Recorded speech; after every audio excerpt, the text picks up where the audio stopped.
नमस्कार प्रणाम। आप देख रहे हैं नंदू रिएक्शन 2.0 और हम प्रमोद प्रदेश और आ गए एक और हैप्पी न्यू ईयर सॉन्ग लेके 2025 हैप्पी न्यू ईयर सॉन्ग लेके।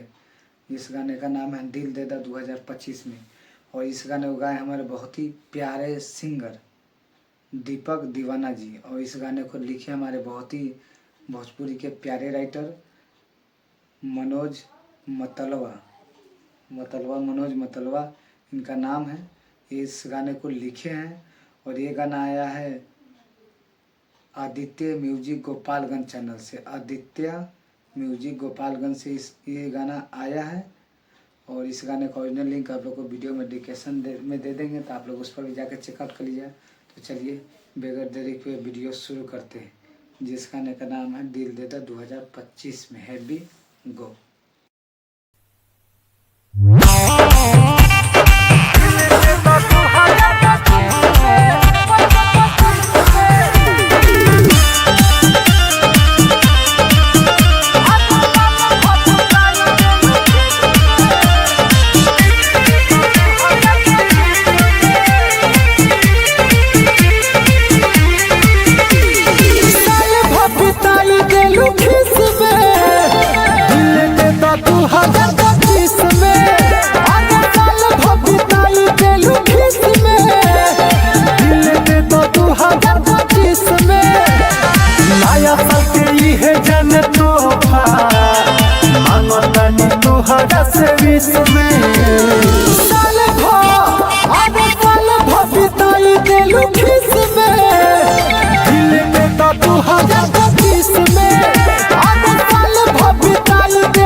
देरी नहीं करो जवनिया धन चाहिए जनतीस में।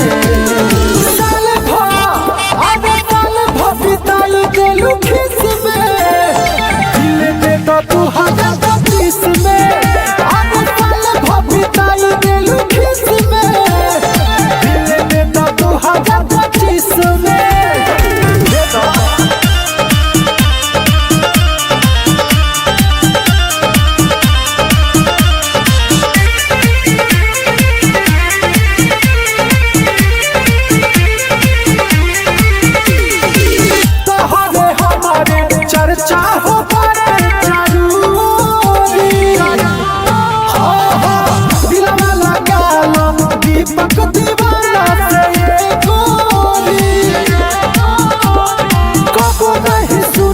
मायूस रहबो हमारा से शादी करके खुश रहबो।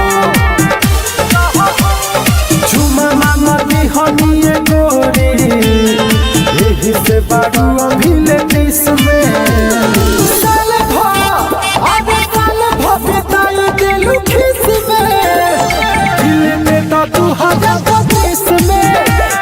साल भबिताई देलू खिस में